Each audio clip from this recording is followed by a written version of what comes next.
आज हम पढ़ेंगे कक्षा 12वीं का हिंदी साहित्य जिसका नाम है दिगंत। दिगंत भाग 2 का काव्यखंड का एक कविता जिसका नाम है पुत्र वियोग। और पुत्र वियोग की जो लेखिका है, जो राइटर है, उनका नाम सुभद्रा कुमारी चौहान है। तो सुभद्रा कुमारी चौहान के द्वारा लिखा गया कविता पुत्र वियोग, जो कि मुकुल नामक काव्य संकलन से लिया गया है। तो मुकुल काव्य संकलन से लिया गया ये जो पुत्र वियोग कविता है, जिसकी कवित्री सुभद्रा कुमारी चौहान है, उनके पहले जीवन परिचय के बारे में जानते हैं। थोड़ा सा उनका जीवन के बारे में जानते हैं कि उनका जन्म कब हुआ था, उनका निधन कब हुआ था, उनका शादी किनके साथ हुआ था और उन्होंने अपने जीवन में क्या क्या किया, उनका जो आरंभिक शिक्षा था, प्रारंभिक शिक्षा था, उन्होंने कहाँ से ग्रहण किया, फिर कहाँ तक पढ़ाई की और आगे कब उनका पढ़ाई बाधित हो गया, कब उन्होंने पढ़ाई को छोड़ करके देश की आज़ादी में यानी स्वतंत्रता के लिए जो लड़ाई हो रहा था, जो स्वतंत्रता अंग्रेजों को भगाने की जो जंग छिड़ी थी, उस जंग में उन्होंने कैसे अपना योगदान दिया, कैसे उन्होंने समाज सेवा किया, कौन ऐसे लोग थे जो सुभद्रा कुमारी चौहान के साथ पढ़ा करते थे। तो इन सारे चीजों के बारे में जानेंगे। पुत्र वियोग, ये कविता का टाइटल शीर्षक पढ़ने से ही हमारे मन में एक प्रश्न उठता है कि आखिर इस कविता का नाम पुत्र वियोग क्यों है। शायद आपके मन में भी ऐसा प्रश्न आया होगा कि पुत्र वियोग इस पाठ का नाम, इस कविता का नाम क्यों है। तो सबसे पहले ये बात जान लीजिए, सुभद्रा कुमारी चौहान का एक बेटा था, एक पुत्र था जिसका नाम मुकुल था, और असमय यानी समय से पहले उस बेटे का निधन हो जाता है। तो उस असमय उस बेटे के चले जाने पर माँ की जो स्थिति होती है, माँ के मन की जो व्यथा होती है, माँ के मन में जो वियोग होता है, उसी वियोग पर आधारित यह कविता है। इसलिए इस कविता का नाम पुत्र वियोग रखा गया, क्योंकि बेटे के वियोग में, बेटे के असमय चले जाने पर एक माँ के मन में जो कष्ट, जो पीड़ा उत्पन्न होता है, उसी कष्ट और पीड़ा को ये सुभद्रा कुमारी चौहान इस कविता में प्रदर्शित करती है। और वो सिर्फ अपने माध्यम से अन्य माँ के मन में जो पीड़ा होता है, जो कष्ट होता है, उसको बताने का प्रयास करती है। क्योंकि माँ एक ऐसी हस्ती होती है जिसके बारे में लिख पाना और कुछ बोल पाना हम लोग के बस की बात नहीं है। तो एक माँ अपने बेटे के लिए, वो बेटे के जन्म के पहले से लेकर और जन्म के बाद तक क्या क्या करती है, और वही बेटा जब असमय, बिना समय के, समय से पहले जब उसको छोड़ करके चला जाता है, अर्थात उसका निधन हो जाता है, तब उस माँ के मन में कैसी कैसी पीड़ा और वेदनाएं उत्पन्न होती है, उसी का वर्णन ये सुभद्रा कुमारी चौहान इस पुत्र वियोग नामक कविता में करती है। सुभद्रा कुमारी चौहान के द्वारा लिखा गया पुत्र वियोग नामक कविता। सबसे पहले हम सुभद्रा कुमारी चौहान का थोड़ा सा जीवन परिचय जान लेते हैं, उनके बारे में जान लेते हैं। सुभद्रा कुमारी चौहान का जन्म 16 अगस्त 1904 को कहाँ हुआ था? इलाहाबाद में। किताब पे थोड़ा ध्यान दीजिएगा आप लोग। सुभद्रा कुमारी चौहान का जन्म 16 अगस्त 1904 को इलाहाबाद में, और इलाहाबाद कहाँ है? उत्तर प्रदेश में। इलाहाबाद के उत्तर प्रदेश में हुआ था, लेकिन वो बहुत ज्यादा दिनों तक जिंदा नहीं रह पाई। मात्र 44 वर्ष की उम्र में उनका निधन हो गया। वो भी कैसे? एक कार एक्सीडेंट में, एक कार दुर्घटना में उनका निधन हो गया। 16 अगस्त 1904 को जन्म हुआ था इलाहाबाद के उत्तर प्रदेश में, लेकिन जब वह 15 फरवरी 1948 को बसंत पंचमी के दिन ही उनका निधन हो गया। बसंत पंचमी के दिन जब 15 फरवरी 1948 को वह नागपुर से जबलपुर अपने कार से वापस आ रही थी, तो कार एक्सीडेंट हुआ और उसी एक्सीडेंट में, उसी दुर्घटना में सुभद्रा कुमारी चौहान का निधन हो गया। तो मात्र 44 वर्ष ही वे हम लोग के बीच में रही, लेकिन उतने दिनों में अपने कृति से, अपने लेखनी से एक छाप छोड़ के गई। माता जी का नाम श्रीमती धीराज कुंवर और पिताजी का नाम ठाकुर रामनाथ सिंह। और इनके पति की अगर बात करें, इनका जब शादी हुआ तो बहुत कम उम्र में ही इनका शादी हो गया। इनका शादी हुआ ठाकुर लक्ष्मण सिंह चौहान से, जो कि मध्य प्रदेश के रहने वाले थे। ठाकुर पे ठाकुर जी बड़ी हंस रहे हैं। इनका शादी हुआ था मध्य प्रदेश, खंडवा मध्य प्रदेश के निवासी, जिनका नाम था ठाकुर लक्ष्मण सिंह चौहान। तो ठाकुर लक्ष्मण सिंह चौहान से इनका शादी हुआ कब? 1919 में। 1904 में इनका जन्म हुआ और 1919 में शादी हो गया, यानी 15 साल की उम्र में इनका शादी हो गया। इनका जन्म इलाहाबाद में हुआ था, लेकिन इनका शादी कहाँ हो गया? मध्य प्रदेश। लक्ष्मण सिंह चौहान के बारे में कहा जाता है कि ठाकुर लक्ष्मण सिंह चौहान जो थे, यानी सुभद्रा कुमारी चौहान के जो पति थे, वह एक बहुत बड़े लेखक थे, एक बहुत बड़े पत्रकार थे और साथ में वह कांग्रेस पार्टी के नेता भी थे। कांग्रेस पार्टी के नेता थे, एक लेखक थे, एक पत्रकार थे और पत्रकार लेखक होने के साथ साथ वह कांग्रेस पार्टी के नेता भी थे। कहाँ के थे? खंडवा मध्य प्रदेश के थे। शादी इनका कब हुआ था? 1919 में। ठीक है। उन्होंने जब और लेखनी भी किया करते थे, ठाकुर लक्ष्मण सिंह चौहान लेखक भी थे, तो उन्होंने लिखा था क्या? तो कुली प्रथा और गुलामी का नशा, ये इनके द्वारा प्रसिद्ध नाटक है। पत्रकार के साथ साथ ये स्वतंत्रता सेनानी और कांग्रेस के नेता भी थे। अगर हम बात करें सुभद्रा कुमारी चौहान की शिक्षा दीक्षा की, सुभद्रा कुमारी चौहान ने शिक्षा कहाँ से प्राप्त किया, एजुकेशन उनको कहाँ से मिला, तो सबसे पहले उन्होंने अपनी प्रारंभिक शिक्षा, चूंकि जन्म इनका इलाहाबाद में हुआ था, तो इन्होंने अपनी प्रारंभिक शिक्षा इलाहाबाद के ही एक स्कूल से शुरू किया था और उस स्कूल का नाम था क्या? Crosthwaite girls school. Crosthwaite girls school से इन्होंने अपने प्रारंभिक शिक्षा ग्रहण की थी, जो कि इलाहाबाद में ही था।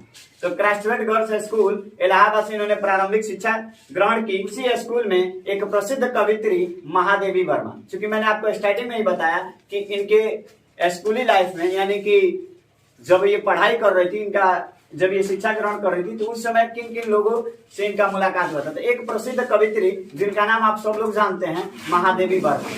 महादेवी वर्मा हिंदी और इंग्लिश दोनों तरह के गद्य और पद्य की रचना करती हैं। महादेवी वर्मा का एक कविता बता दीजिएगा जो 9th में हो या 10th में, 9th 10th 11th 12th किसी भी क्लास में हो, महादेवी वर्मा के द्वारा लिखा गया कोई हिंदी का कविता। 9th में है मैं नीर भरी दुख की बदली है, और 10th में एक इंग्लिश में चैप्टर है गिल्लू, 10th में है। तो हिंदी और इंग्लिश दोनों में ये लिखा करती थी। तो ये प्रसिद्ध कवित्री महादेवी वर्मा जो है, उनके साथ उसी स्कूल में पढ़ा करती थी, यानी ये दोनों लोग सहपाठी थे, क्लासमेट थे। ठीक है ना? सुभद्रा कुमारी चौहान और महादेवी वर्मा दोनों लोग इलाहाबाद के उसी स्कूल में, क्रास्थवेट गर्ल स्कूल में ही पढ़ाई किया करते थे। उसके बाद से इन्होंने, यानी सुभद्रा कुमारी चौहान ने जब क्रास्थवेट गर्ल स्कूल से पढ़ाई पूरी कर ली, उसके बाद से आगे की पढ़ाई के लिए ये चली गई कहाँ? थियोसॉफिकल स्कूल, जो कि वाराणसी में था।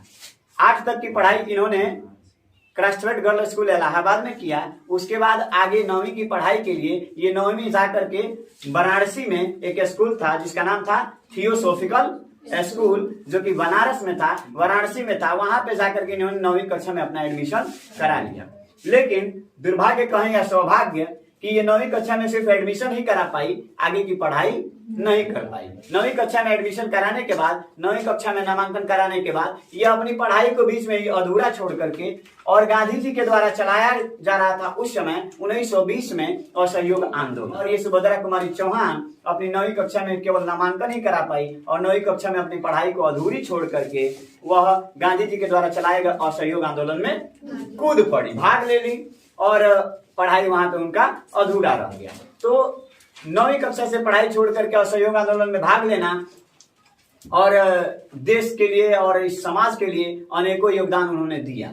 सुभद्रा कुमारी चौहान का जो योगदान समाज हित में था वो भी अविस्मरणीय है, उसको भूला नहीं जा सकता है उनका, क्योंकि अपने लाइफ पे, अपने करियर पे ध्यान न दे करके 9वीं कक्षा में पढ़ाई को अधूरा छोड़ना और देश के लिए चलाए जा रहे आंदोलन में भाग ले लेना कहीं ना कहीं समाज हित और देश हित में था। तो इनके योगदान को देश हित और समाज हित में कभी भूला नहीं जा सकता है। तो सुभद्रा कुमारी चौहान एक कवित्री, एक लेखिका होने के साथ साथ एक अच्छी समाज सेविका भी थी, क्योंकि उन्होंने समाज के लिए और देश के लिए बहुत कुछ किया। कई बार उनको जेल भी जाना पड़ा, क्योंकि आपकी किताब में लिखा होगा, आगे देख सकते हैं। उनको इस आंदोलन के लिए कई बार जेल भी जाना पड़ा है कि इनका जन्म 1904 में हुआ था और शादी 1919 में, 15 वर्ष की उम्र में शादी हो गया।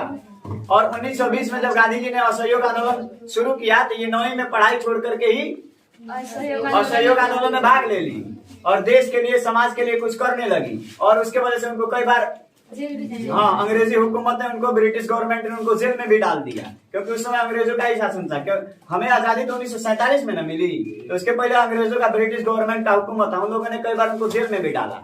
उसके बाद से इन्होंने, जब इनका शादी खंडवा मध्य प्रदेश के रहने वाले ठाकुर लक्ष्मण सिंह चौहान से जब हुआ, उसके बाद उनके पति तो पहले से ही कांग्रेस के नेता थे, इन्होंने भी जब शादी के बाद इन्होंने भी जाकर के कांग्रेस पार्टी को ज्वाइन किया। कांग्रेस पार्टी से इनको टिकट मिला और ये कांग्रेस पार्टी से एमएलए चुन ली गई। एमएलए मतलब मेंबर ऑफ लेजिस्लेटिव असेंबली, यानी कि इनको विधायक चुना गया। ये कांग्रेस पार्टी से विधायक भी बन गई। कौन? सुभद्रा कुमारी चौहान। तो सुभद्रा कुमारी चौहान कांग्रेस पार्टी से एक बार विधायक भी बनी। कहां से? मध्य प्रदेश में, क्योंकि इनका शादी मध्य प्रदेश में हुआ था ना, ठाकुर लक्ष्मण सिंह चौहान से। तो मध्य प्रदेश में ये कांग्रेस पार्टी से एक बार एमएलए बनी, यानी कि विधायक बनी। अभिरुचि क्या था कि ये मतलब छात्र जीवन से ही कविताओं की रचना करने में ज्यादा इंटरेस्ट रखती थी, काव्य रचना करने में। इनकी रचनाओं की बात करें, इनकी कृतियों की बात करें, सुभद्रा कुमारी चौहान की कुछ प्रमुख कृतियां हमारे बुक में, हमारी किताब में दी गई है। जैसे इसमें लिखा है मुकुल। मुकुल क्या है? कविता संकलन है, कविता संग्रह है, जो कि 1930 में प्रकाशित हुआ था। 1930 में सुभद्रा कुमारी चौहान के द्वारा लिखा गया मुकुल नामक काव्य संग्रह या कविता संग्रह प्रकाशित हुआ था। ठीक है, मुकुल। और अभी मैंने स्टार्टिंग में ही बताया कि इनके पुत्र का नाम क्या था? मुकुल था, जिसका असमय निधन हो गया और उसी निधन के बाद ये कविता का उत्पन्न हुआ। इस कविता का आविर्भाव पुत्र के असमय निधन के बाद ही हुआ। इनके पुत्र का क्या नाम था? मुकुल। तो उनके नाम पर यह लिखा गया रचना मुकुल, जो कि 1930 में प्रकाशित हुआ। फिर एक कविता चयन था जिसका नाम था त्रिधरा। त्रिधरा कविता चयन था। और उसके बाद से बिखरे हुए मोती, ये कहानी संग्रह है। तो ये देखिए, कविता के साथ साथ कहानी भी लिख रही है, तो यानी कहने का मतलब कि लेखिका भी है और कवित्री भी है। तो मुकुल जो कि इनके द्वारा काव्य संग्रह लिखा गया था, 1930 में प्रकाशित हुआ था। और त्रिधरा जो कि कविता चयन था। और उसके बाद से बिखरे मोती, ये कहानी संग्रह है। और फिर उसके बाद सभा का खेल, ये क्या है? ये भी कहानी संग्रह है। तो इनकी प्रमुख जो कृतियां हैं वो यहाँ पे 3-4 प्रमुख कृतियां दी गई है। कहानी काव्य संग्रह में या कविता संग्रह में दिया है मुकुल, जो कि 1930 में प्रकाशित हुआ था। 2 कहानी संग्रह का नाम दिया है, जिसमें से एक है बिखरे मोती और दूसरा है सभा के खेल। और एक कविता चयन है जिसका नाम है त्रिधरा। तो इनकी प्रमुख 4 कृतियां यहाँ पे दी गई है। हिंदी साहित्य के क्षेत्र में, जो हिंदी के क्षेत्र में बहुत अच्छा करता है, उसको साहित्य अकादमी पुरस्कार दिया जाता है।